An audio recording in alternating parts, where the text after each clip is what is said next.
Amber Underground. So a few months ago, I got this question that we do get fairly often, and it was, what are some of the hardest adventures you've ever run, as in to run, right, to put together. The players often get this question as far as just most difficult playing against, but also I get it just as in like how to run some tough adventures or which ones are the toughest that you've ever had over the years, and they've stacked up. I've got a nice list of them, but I did actually get caught off guard by one recently, and that's rare. Actually, we're up to close. I think we're at 170 published adventures now, something like that. So it's rare that I get hit by one, but I did, and I was like, I got to talk about this thing because you'd never see it coming. You'd think, right? Like, I mean, we were just playing Sky King's Tomb, dwarven sort of Darklands themed adventure path, and we fired off our new project, the Sky Scions. First adventure, Mantle of Gold. Yes, first level.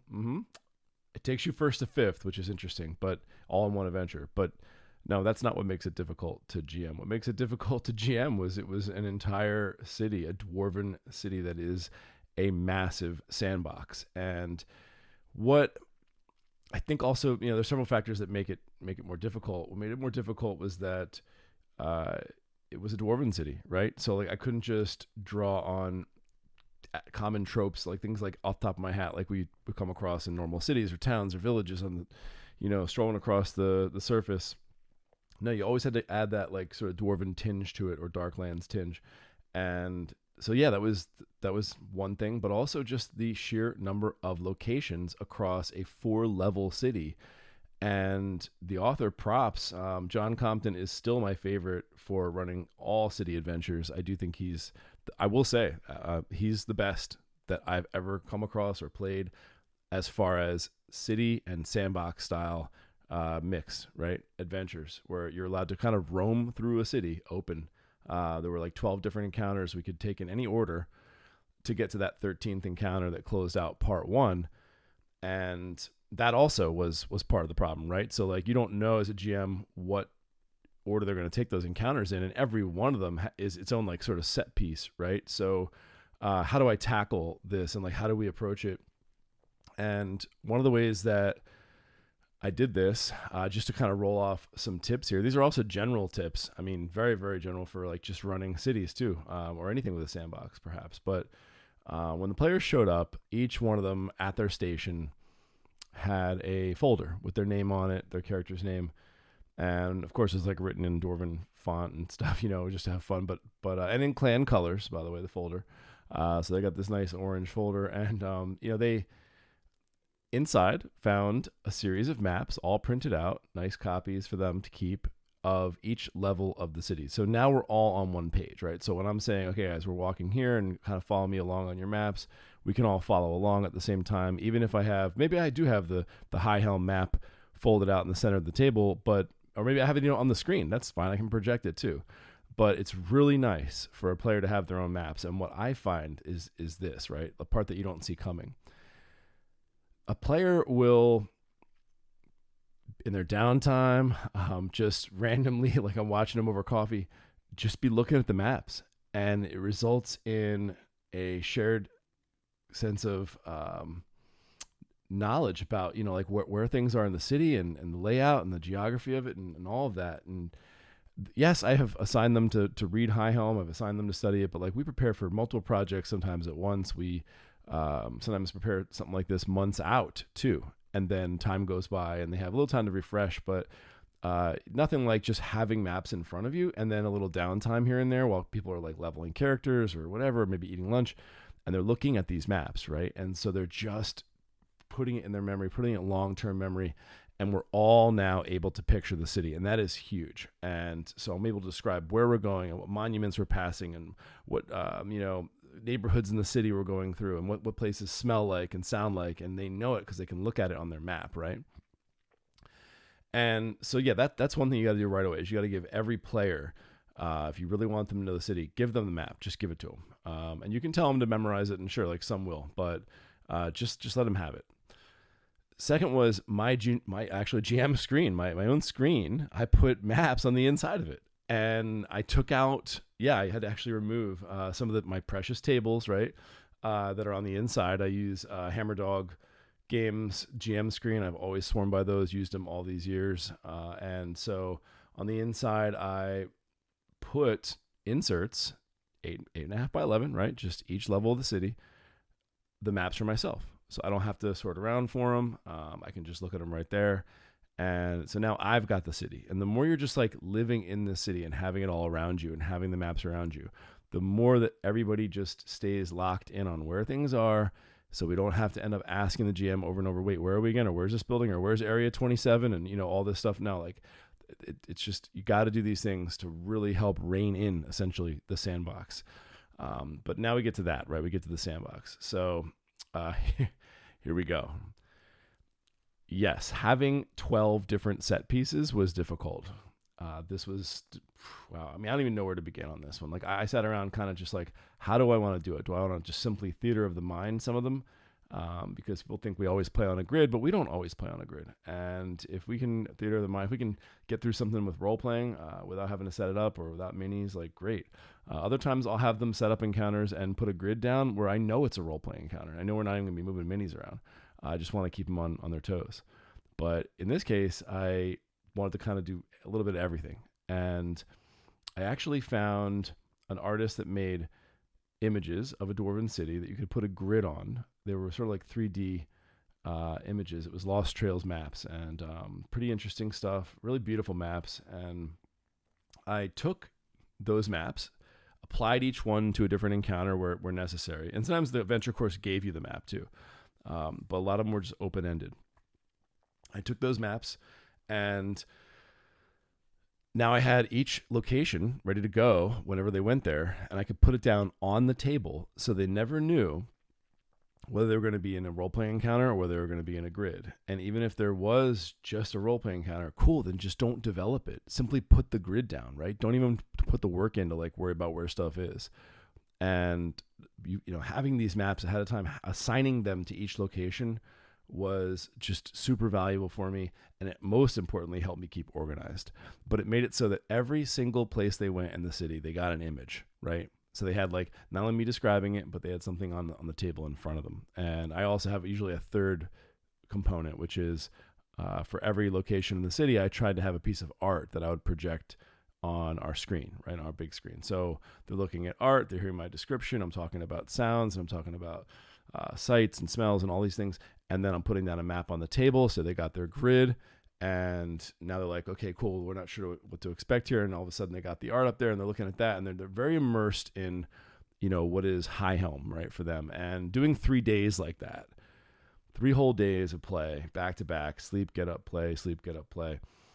It was pretty intense. It was awesome. Like, we really were in this dwarven city for 3 days, and I hope we did that justice on the report and the Paizo blog. But you know, we only get so many words there, and it definitely can't even begin to scratch what it's like to prep this. And you have to be ready for so many things that players, you're walking across a city, they'll just like walk over and start like interacting with something. You know, and now you have to like come up with that, right? Or they'll be like, hey, this location looks cool, let's go here. And you're like, oh man, like I read that 2 weeks ago, like what is that place again? And like you have to go look it up, and then like all of a sudden act that out, and you're just like, okay, like I'm hoping they stick to the sandbox, like just go to the pinpointed locations please. But like, nope. Good luck with that, right?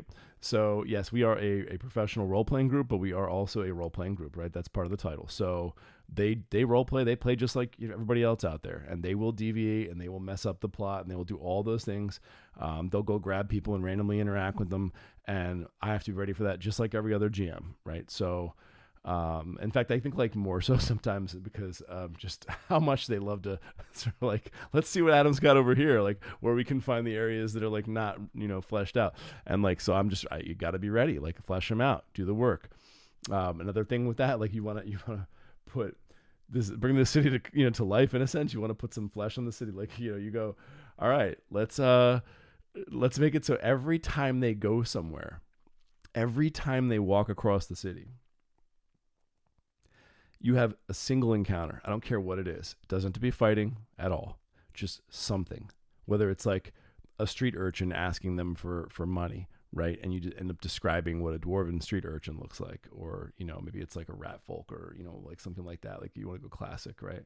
But something that brings the city to life, right? Like one time, even actually, this is interesting too. I actually did that, like even within their own party, right? So they carried this keg around with them wherever they went, and we're Clan Fire Cask, right? We make beer. So they carried this keg around, and they would make jokes and stuff of like how they were always like handing out samples and this and that.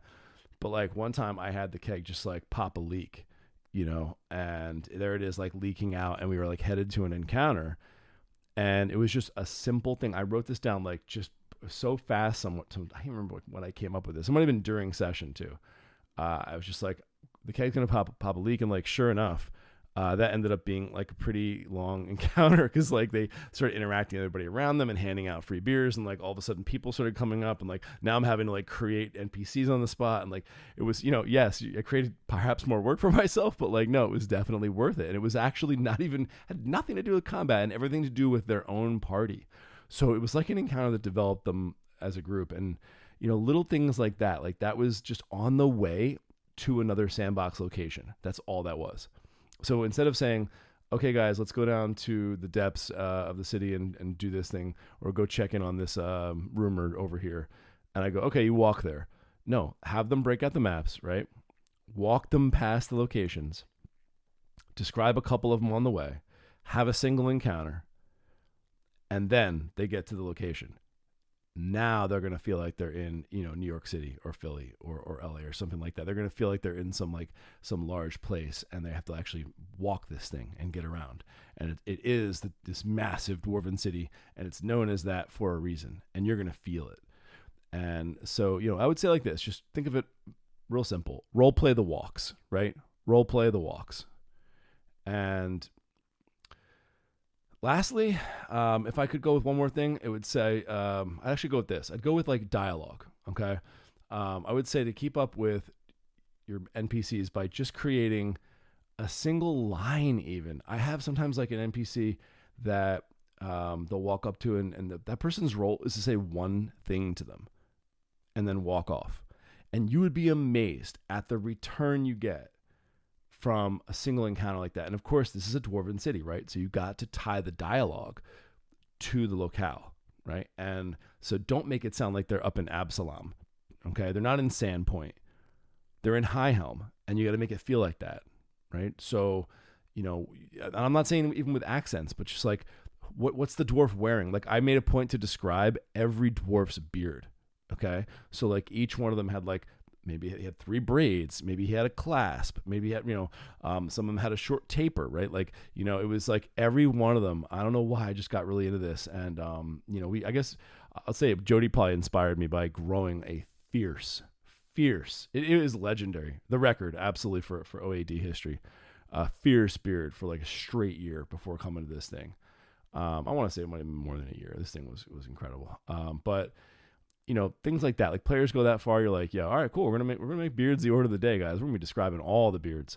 So every dwarf that walked up, it was like, here's the beard, and then they say one thing or something, right? Maybe like do this, right? Have someone else ask them for directions. Right? It's usually the PCs going, how do we get here again? Or Adam, I gather information. Where's the nearest like this? Or I'm looking for this old bar that used to be named this. No, somebody else actually comes up and asks them for directions, right? Maybe this is actually a foreigner. Maybe it's someone else from, and don't do like classic surface things, right? We're in High Helm. So like maybe this is a visitor from somewhere else in the Darklands that happens to be in High Helm. Take advantage of it. It's a unique city, right? And to go really specific, lastly, on this dialogue thing, with just in reference to Sky King's tomb. So if you play this adventure path, this is for you right here. Near the end, you're going to go into this crypt, right? And there's going to be like these ghosts of dwarves that served the High King, right? High King Targic, who became the Sky King, right?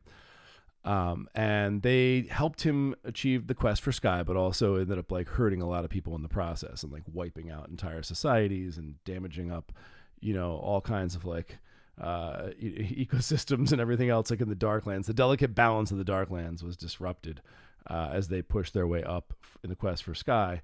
And there was a lot of regret afterwards, and these dwarves are the ones that kind of like talk the king into it, right? They were fully sold on this whole thing. And you encounter them, and it's a rough fight too, actually. But they say things to you throughout that they had said to the High King, right? So like they're kind of reliving those moments. And for encounters like that, you got to create the dialogue, you know. If it's like the Dwarven General, right? I'm looking at one right now, actually. It was from the Dwarven General that sort of led the forces that ended up wiping out so many other groups, right? And in this case, the Zul'Goth too, and just killing so many other killing off entire societies, really, as they pushed for Sky. And this general says to them, and this is of course like confusing them with the High King. The orcs surround us. Give me the order, my king, and I will find their nurseries and wipe their progeny from the Darklands. They are abominations as much as they are enemies to be killed. Right? And like a single line of dialogue for one NPC, just one, will take the encounter up. Now, I ended up writing 3, and I would read one every other round, or if I thought that character was going to die, if the ghost is going to get killed, make sure you fire off that final piece of dialogue because you put the work in, right? So just have them each round, their turn, they say something new. And they're just like, cool, man. Like the lore is pouring out, right? And of course, like you can do your research and have them say things, or just like, you're going to be fine, right? Like I had one acting out like a scene from when they were like, let me go to this thing. But it was like, this guy was trying to convince the king of like why it was okay to leave some dwarves behind in the dark when they left for the quest for Sky. And he was like, Felgum was our birthplace, yes, but must not all children grow and leave their maker to thrive and reach the glory of their potential, right? And you're like acting these guys out and giving them dialogue and really helping this Tolor crypt scene out, which is going to be really important later on. So if you're playing Sky King's Tomb, that's for you.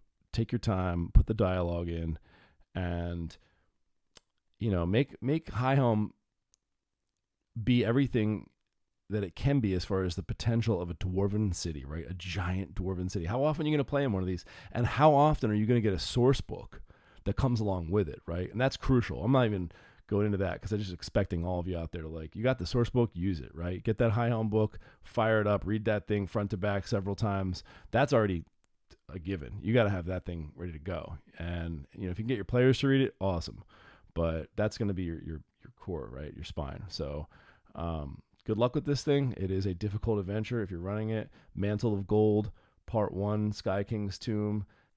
And it's definitely one of the more complex adventures I've run. It'll make you a better GM. I feel like this is difficult, but not in a way that you can't do it. It's just, it's going to make you better. It's going to challenge you. So I'm really looking forward to Part 2, where we go to a Fey city.